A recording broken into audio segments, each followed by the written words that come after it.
Hello everyone. तो यार CCC का एक शेड्यूल वायरल हो रहा था काफ़ी दिनों से, 2-3 दिन हो गए लगभग, बिकॉज नोटिस 27 को अपलोड हो गया था वेबसाइट पे। थोड़ा सा चेंजेस है, ना ही वो नोटिस NCISM की वेबसाइट पे मिल रहा था, ना ही मेन आयुष वाली वेबसाइट पे मिल रहा था, ना ही CCC वाली वेबसाइट पर मिल रहा था। बहुत सारे लोगों ने वीडियोस तो बनाए, लेकिन ये कोई नहीं बता पा रहा था कि वो नोटिस आया कहाँ से भैया, सर्कुलेट किधर से हुआ है। तो सबसे पहले बोलूंगा यार कि जो भी इंफॉर्मेशन हम लोग देते हैं वो पूरी की पूरी एकदम ऑथेंटिक होती है।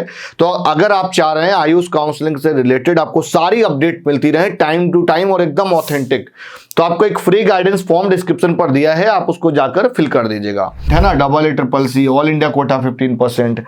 आयुष काउंसलिंग मतलब ये कि अगर हमको पूरे हिंदुस्तान के अंदर कहीं पे भी गवर्नमेंट कॉलेज लेना है, BMS का, BHMS का, BUMS का, इससे पहले मैं 2-3 वीडियोस और बना चुका था कि एक्सपेक्टेड कट ऑफ जो मैंने बताई थी वो 10 to 15 ऑफ नवंबर के बीच में मैंने कहा था शेड्यूल आउट हो जाएगा, और एग्जैक्टली वही हुआ है।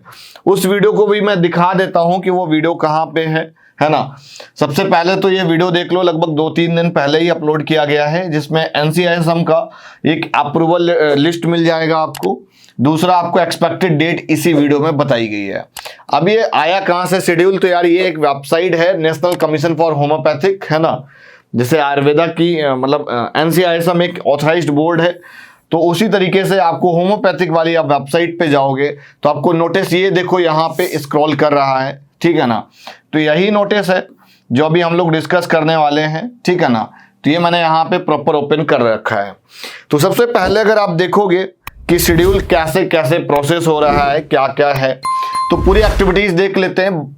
तो देखो यार, टाइम शेड्यूल बड़ा इंपॉर्टेंट होता है कि कब क्या कैसे करना है। सबसे पहले इसकी ना एक हार्ड कॉपी निकाल के रख लेना, घर पे कहीं पे पेस्ट कर देना अगर आप अपनी काउंसलिंग सेल्फ कर रहे हैं तो। 10 से 14 नवंबर के बीच में इनका रजिस्ट्रेशन और पेमेंट का टाइमिंग है। पेमेंट में थोड़ा सा आपको ये रजिस्ट्रेशन लगभग 3 बजे तक बंद हो जाएंगे, फिर आपको 6 बजे तक पेमेंट की टाइमिंग वगैरह दे दी गई है। उसके बाद में 11th से चॉइस फिलिंग स्टार्ट हो जाएगी, 11 नवंबर से, जो कि चलेगी 14 नवंबर तक। तो सर्वर टाइमिंग बड़ा ध्यान रखें, है ना, लास्ट डे का ना वेट करें और जल्दी से सारी चीजें कर दें। तो चॉइस फिलिंग हो गई, लॉक करना होगा आपको, ठीक है ना। उसके बाद में प्रोसेसिंग ऑफ सीट अलॉटमेंट, तो 15 और 16 नवंबर के बीच में ये लोग मेरिट लिस्ट वगैरह दे देते हैं। बहुत बार अलॉटेड इंस्टीट्यूट की पूरी एक लिस्ट दे देते हैं, या इनको 1-2 दिन का टाइम चाहिए होगा अलॉटमेंट के लिए। 17 को रिजल्ट फाइनली पब्लिश्ड हो जाएगा, है ना। पहले एक प्रोविजनल लिस्ट देते हैं जो आपको हो सकता है 16 को मिल जाए। 17 को एक फाइनल रिजल्ट आपके पोर्टल पे, पूरा का पूरा पोर्टल पे आ जाएगा, जिसपे एक ऑफर लेटर प्रॉपर जनरेटेड होता है, अलॉटेड इंस्टीट्यूट का नेम और पूरी एक्टिविटीज उस पे लिखी होती है, आगे क्या क्या करना है। अब जो भी लोग लॉक करेंगे उस अलॉटेड इंस्टीट्यूट को, तो उनके लिए 18 से 24 के बीच में फिजिकल रिपोर्टिंग होगी, ठीक है ना। तो ये राउंड 1 का प्रोसेस है। तो अगर आप देखोगे कंप्लीट 24 नवंबर तक हम लोग चले गए हैं नॉर्मली बेसिस पे। अगर पूरा शेड्यूल यही फॉलो होता है, कोई बीच में बहुत ज़्यादा चेंजेस नहीं आते हैं, मतलब एक्सटेंड वगैरह नहीं होता है, तो एक ये पूरा रहेगा। सेम अगर राउंड 2 का आप देखना चाहो, बिकॉज बहुत सारे लोग ये भी बोल रहे थे सर क्लासेस वगैरह कब से स्टार्ट होंगी, तो राउंड 2 का लगभग 17 नवंबर तक चला जा रहा है, ठीक है ना। और यही प्रोसेस फिर दोबारा से रिपीट हो रहा है, फिर से फ्रेश रजिस्ट्रेशन आप कर पाओगे अगर आप राउंड 1 में नहीं करते हो। तो 1 दिसंबर से 5 दिसंबर के बीच में आपको रजिस्ट्रेशन का टाइमिंग यहाँ पे दिया हुआ है, डेट दी हुई है। उसके बाद में चॉइस फिलिंग, फिर प्रोविजनल, फिर फाइनल अलॉटमेंट। फिर उसके बाद में एक 3rd राउंड का जिक्र किया गया है, जो कि हम लोग मॉपअप राउंड बोलते हैं, जिसमें बड़ी उम्मीद हमारी कायम रहती कि सर लास्ट तक जाएंगे। नॉर्मली बेसिस पे तो 530, 525 तक अलॉटमेंट खत्म हो जाती है राउंड 1-2 में, 60,000 65,000 रैंक तक सारा खत्म, मिल नहीं पाता है। तो सर उसके बाद में 520 पे 515 पे अलॉटमेंट कैसे निकलती है, तो उसके लिए आपको बड़ी मशक्कत करनी पड़ती है मॉपअप राउंड, और इसके बाद वाले राउंड में भी एक्स्ट्रा वैकेंसी राउंड में जाना पड़ता है। मतलब ये कि अगर आपके थोड़े से नंबर कम है, 530 से डाउन है, मतलब 525 ले लो आप, 525 से डाउन है, तो आपको मॉपअप राउंड में जाना ही पड़ेगा। अगर आप मॉपअप राउंड में जाते हैं ऑल इंडिया कोटे से, तो लगभग आपको फर्स्ट वीक ऑफ जनवरी में आपको अलॉटमेंट होके आपकी फिजिकल रिपोर्टिंग हो जाएगी। मतलब 2023 में 2022 की काउंसलिंग हर बार मतलब एक नेक्स्ट ईयर में चली ही जाती है। सेम प्रोसेस रिपीट होगा। और उसके बाद में एक स्टे वैकेंसी राउंड होगा। तो स्टे वैकेंसी राउंड की एक खास बात होती है, राउंड मॉपअप राउंड और इसके बीच में कोई रजिस्ट्रेशन पोर्टल नहीं खुलता है दोबारा से। ये लोग वैकेंट सीट यहाँ पे डिस्प्ले करेंगे उस फिजिकल रिपोर्टिंग के बाद में।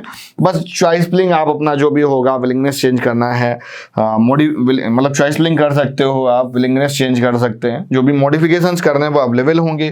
फिर उनकी रिजल्ट आएगी, फिर फिजिकल रिपोर्टिंग हो जाएगी, है ना। अगर आप ये सारा प्रोसेस देखेंगे कब तक चल रहा है, आपको 18 से 24 जुलाई तक, सॉरी जनवरी तक चला जा रहा है, 18 से 24 जनवरी के बीच मतलब तक चला जाएगा।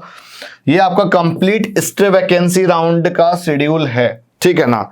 और उसके बाद में list of eligible candidate will be forwarded to the deemed university on 18 January, है ना, for conduction of stay vacancy round by the deemed university from 18 to 28। ठीक है, तो वो जो अलॉटेड इंस्टीट्यूट की लिस्ट होती है, तो आगे की स्टे वैकेंसी राउंड की बात है। और जब हम लोग आगे और इस पे वीडियोस बनाएंगे तो फिर राउंड टू राउंड हम लोग डिस्कस करते रहेंगे, ठीक है ना। कुछ भी अगर आपको वेबसाइट पे अपडेट चाहिए तो CCC पर ही काउंसलिंग होगी, है ना। डरने की कोई बात नहीं, आपको और कहीं अपडेट नहीं लेना है जाके, अदरवाइज हमारे चैनल पे लेना है तो आपको यहीं पे सारी अपडेट मिलेगी। एक इन्होंने शेड्यूल और दे रखा है जो कि सेंट्रलाइज्ड काउंसलिंग है और उसी के पैरेलल में स्टेट काउंसलिंग का शेड्यूल है। तो आपके सबके मन में एक क्वेश्चन जरूर होगा कि सर हम यूपी से हैं, हरियाणा से हैं, राजस्थान से हैं, पंजाब से हैं, उत्तराखंड से हैं और मध्य प्रदेश से हैं, बिहार से हैं, छत्तीसगढ़ से हैं, सब पोर्टल कब खुलेगा?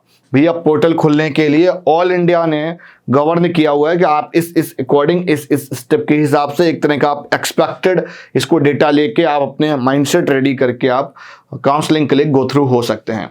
वीडियो आज की यहीं तक। वीडियो पसंद आई हो तो लाइक करिएगा, चैनल को सब्सक्राइब करिएगा। CCC के कंप्लीट काउंसलिंग प्रोसीजर अब आपको वीडियो मिल जाएगी। मिलते हैं नेक्स्ट वीडियो में, तब तक के लिए बाय बाय।